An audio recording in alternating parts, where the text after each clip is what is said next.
संत दुरेश्वर मंदिर से लगभग 1.5 किलोमीटर की दूरी पर है क्षीरेश्वर मंदिर। ये अयोध्या के पश्चिम में बना मंदिर है जहां भगवान शंकर विराजमान है।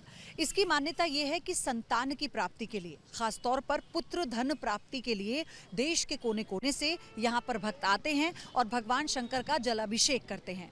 राजा दशरथ ने भी पुत्र धन प्राप्ति के लिए यहाँ भगवान शंकर का जलाभिषेक किया था, जिसके बाद वो जल आगे जाकर सागर बना।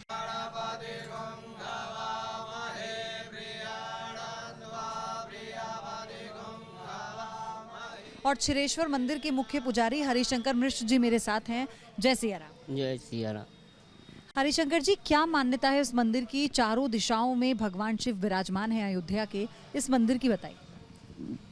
जब यहाँ पे अयोध्या में श्री राम जी को आना था, उन्होंने पहले ही इन लोगों को बता दिया था कि आप चारों कोने पे शिव के प्रतिमा के रूप में आप हमें जो है मिलिए यहाँ पे अयोध्या में।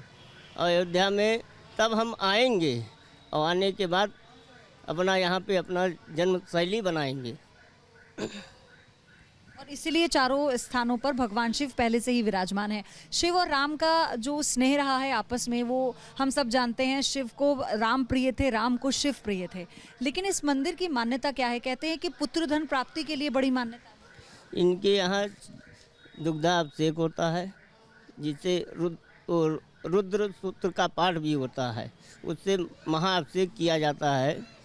उन्हीं के पूजा के प्राप्ति के लिए, पुत्र प्राप्ति के लिए यहाँ पे क्षीरेश्वर नाथ नाम पड़ा है इनका। इनके नाम से ही क्षीर सागर ही बना है आगे।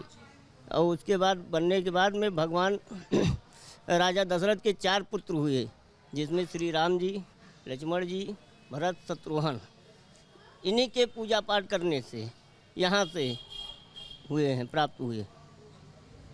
और यहाँ पर सारा दिन भक्त आते हैं, दूर दूर से आते हैं। यहाँ पे हमारे यहाँ बहुत ही दूर दूर से लोग क्षीरेश्वर नाथ के महादेव के नाम लेकर के आते हैं।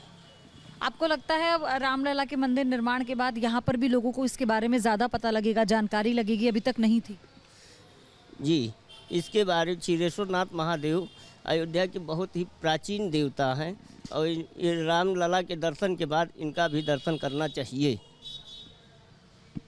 तो यहाँ पर भी, इस मंदिर में भी भक्तों का सुबह से आना लगा रहता है और जलाभिषेक के लिए भक्त कतार में भी लगे रहते हैं। सावन में यहाँ जलाभिषेक का बहुत महत्व है।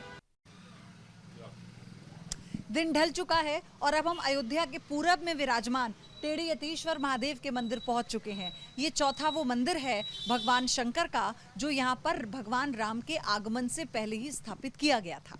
आइए आपको करवाते हैं भगवान भोले के एक और स्वरूप के दर्शन। टेढ़े यतीश्वर महादेव का मंदिर ढूंढना हमारे लिए आसान नहीं था, क्योंकि ये संकरी गलियों से होते हुए बीचों बीच में ये मंदिर बना हुआ है। इस मंदिर को में जाने के लिए आप अपनी गाड़ी से यहाँ तक नहीं पहुँच सकते। आपको गाड़ी कहीं बाहर ही पार्क करनी होगी और इन संकरी गलियों से होते हुए गुजरना होगा। अब क्योंकि रात हो चुकी है और यहाँ पर गुप्त अंधेरा है। अंधेरा इसलिए है कि मंदिर के आसपास जो है वो निर्माण कार्य चल रहा है। ये तस्वीरें आप देखिए, इस वक्त निर्माण कार्य होने की वजह से यहाँ पर अब कहीं लाइट नहीं है और इसीलिए ये जो मंदिर है, इसके आसपास का इलाका पूरा खुदा हुआ है। लेकिन हम अंदर चलेंगे और आपको भगवान शंकर के दर्शन करवाएंगे।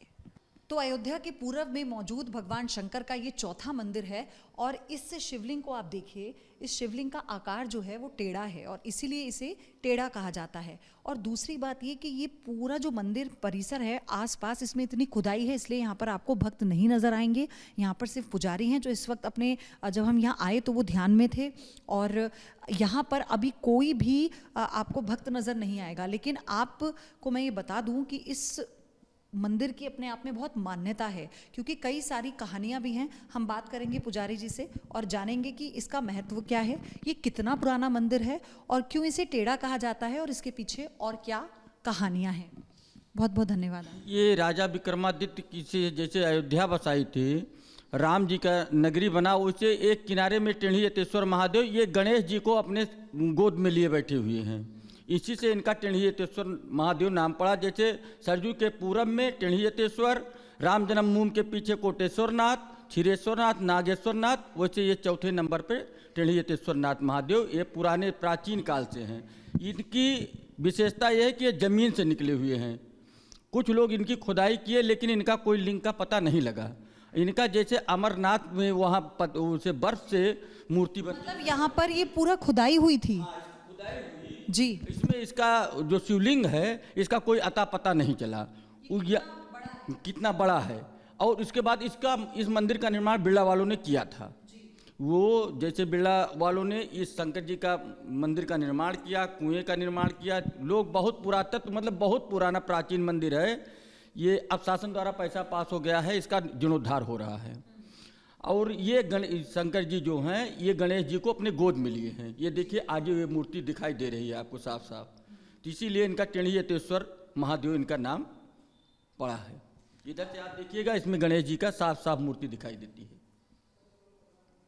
तो यानी गोद में गणेश जी को लिया हुआ है और इसीलिए ना टेढ़ीयतेश्वर मंदिर के नाम से ये जाना जाता है। लेकिन आपको जैसा अभी हमें पुजारी जी बता रहे थे कि पुरातत्व विभाग की टीम कई बार यहाँ आ चुकी है, इसे पूरा खोदा गया था ये देखने के लिए कि ये शिवलिंग कितना बड़ा है। लेकिन ये मैंने तो ये कहानी भी सुनी बाहर की, किसी को लकवा मार जाता है, किसी को कोई शारीरिक दिक्कत हो जाती है। यहाँ कोई अपने स्वार्थ से लगता है जब, तब उसको नुकसान हो जाता है। अगर श्रद्धा भाव से लगे रहेंगे तो इसमें कोई घटना नहीं। हम आपको इसकी एक कहानी बताएंगे। एक बार यहाँ एक चोर घुस आया मंदिर के अंदर घंटा खोलने के लिए। तो मैं अपने वहाँ रूम में सो रहा था, तो हमें आहट हुआ कि मंदिर में कोई हला। मैं जब यहाँ आया तो स्वयं नाग देवता यहाँ बैठे हुए थे और चोर सीधे भाग गया।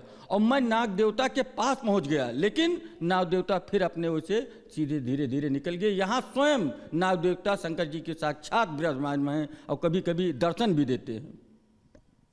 तो देखा आपने, हर मंदिर अपने आप में बहुत कुछ कहता है। हर मंदिर की कहानियां हैं, हर मंदिर की अपनी महत्वताएं हैं और यही कारण है कि भगवान शंकर अयोध्या के हर एक कोने में बसे हैं। और कहावत तो ये भी है कि जब अयोध्या वापस लौट रहे थे श्री राम, तो उन्होंने भगवान शंकर से कहा कि इस 14 साल के वनवास में आप ही की एक आराधना की है और आप सबसे ज़्यादा मेरे प्रिय हैं, तो मेरे पहुँचने से पहले मैं चाहता हूँ कि अयोध्या की चारों दिशाओं में आप जाकर बस जाएँ। तो यहाँ के लोग ये भी मानते हैं कि ये भगवान राम का प्रेम भगवान शंकर के प्रति और भगवान शंकर का प्रेम राम के प्रति है कि वो चारों दिशाओं में आके अयोध्या की समा गए हैं। हमारी स्पेशल कवरेज में फिलहाल इतना ही। कैमरा पर्सन विपिन के साथ पयोधी शशि, न्यूज़ नेशन, अयोध्या।